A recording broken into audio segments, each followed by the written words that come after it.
Hello, welcome to What is Cultivated Meat by the Educated Choices program in partnership with the Good Food Institute. Today, we'll be learning about cultivated meat technology and how it can benefit the world around us. Without technological advancements, imagine how differently we would go about our day-to-day lives. The ways in which we communicate, travel, and purchase goods are now faster and more convenient than ever before. Technological advancements have improved our lives, and this includes the ways our food is produced. Advances in the most cutting-edge technology have allowed us to grow food in ways we've never been able to before, that are better for people, animals, and the planet. But the end result is the same. It's food. One of the most exciting new advancements in food tech is cultivated meat. You may have heard cultivated meat referred to as cultured meat or cell-based meat too. Cultivated meat uses food technology known as cellular agriculture, which is the production of real animal products without the need to raise animals for slaughter. All the images you see here, from beef, pork, chicken, and even fish and shrimp, are real images of cultivated meat products. That means, while the pork is the same as what you get from raising a pig was not slaughtered to produce it. So how is this possible? Let's take a deeper look into the process of producing cultivated meat, followed by a brief review. Step 1. The process starts with a small, relatively harmless procedure called a biopsy, or the removal of a small sample of tissue to obtain cells from a living animal. Step 2.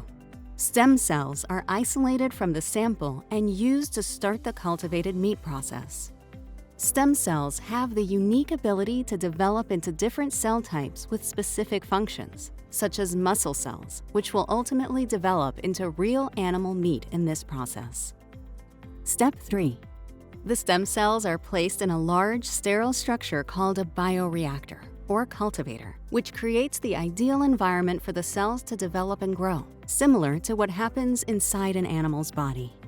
Bioreactors are already used for processes we see in our everyday lives, such as beer and yogurt production. In the bioreactor, cells are grown in a liquid called a medium that contains salts, sugars, fats, and growth factors, along with other proteins. These additions trigger the cells to grow and develop into the many cell types that make up meat, including muscle and fat cells. At this stage, other techniques can be applied, such as including solid structures called scaffolding. Scaffolding provides a surface for the cells to develop into the desired texture and shape, which changes based on the kind of meat being produced. Step 4. The muscle cells combine to form small cylindrical structures called myotubes, which can ultimately form muscle tissue. Lastly, Step 5. Ingredients are added to the muscle tissue to create a final product that looks, feels, and tastes just like the animal products we are already familiar with. These ingredients can include fats like coconut oil or even cultivated animal fat. Other ingredients such as seasonings and breading are added, just as you would with traditional animal products, to produce the foods we eat today, like burgers and nuggets. Now that we know the process, why is cultivated meat such an exciting and necessary technology? Currently, a single cow raised over 2 years using modern food production practices and then killed will yield roughly 800 quarter-pound burger patties. Meanwhile, there is the potential to collect a small sample of cells from a living cow to produce many more burgers in a fraction of the time. Let's review. Cultivated meat is created in a 5-step process. The first step is a biopsy, or the removal of a small sample of tissue to collect cells from a living animal. In Step 2, stem cells are separated from the sample. Stem cells can develop into different cell types, such as muscle cells. During Step 3, stem cells are placed in a bioreactor, which creates the ideal environment for cells to develop.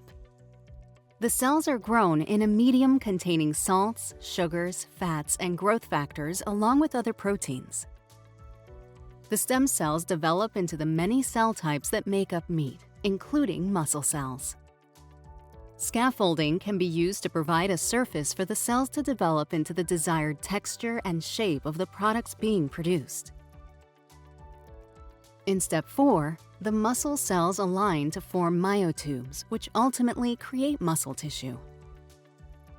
And in step 5, additional ingredients such as fats, seasonings, and breading are added to create real animal meat products, such as chicken nuggets and beef burgers. While it may sound futuristic, cultivated meat and the technology used to create it are already here today. So what other benefits does cultivated meat have? Imagine a world with fewer transmissible diseases, reduced waste going into our waterways, and safer work conditions for those who produce our food. This can certainly happen in a world where cultivated meat is the norm instead of conventionally produced meat. Let's explore how this is possible. From a health perspective, cultivated meat can benefit global human health through the possible reduction of foodborne illnesses and contamination. This is primarily due to the aseptic environment in which cultivated meat is created. Once the cells are collected and have started growing, there should be no need to utilize antibiotics to fight off pathogens that could cause foodborne illnesses or the possibility of contamination from animal waste, such as from feces and urine.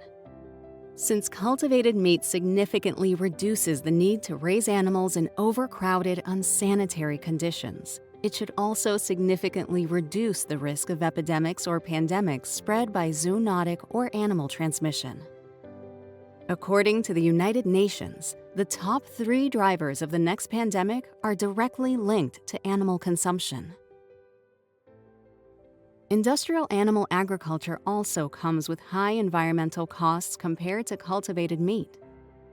For example, the expansion of pasture land to raise cattle was responsible for 41% of tropical deforestation and accounts for 72% of the deforestation in Brazil, signaling an urgent need for change to protect our planet and all who inhabit it. Cultivated meat technology offers a solution to these issues by addressing the world's growing demand for sustainably produced foods while reducing high resource usage for raising animals, habitat destruction for pastures and facilities, and pollution caused by the animal agriculture industry. From an ethical perspective, cultivated meat production can create safer conditions for workers. In the United States, for example, Tyson Foods, with 33% more workers than Ford, had 6 times the number of reported severe injuries between 2015 and 2022. Meanwhile, cultivated meat production can significantly reduce the risk of injury or illness associated with breeding, raising, and killing animals for food because it's made with cells collected from a small number of living animals.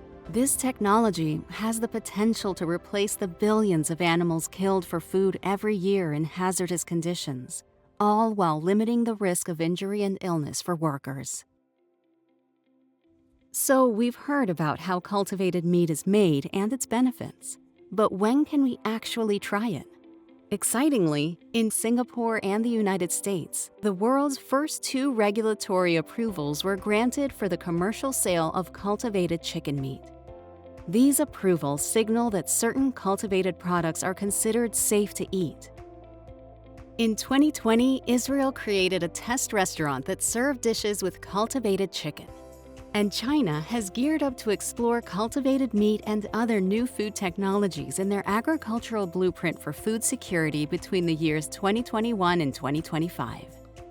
So you may find cultivated meat in restaurants and stores near you in the future, regardless of where you live.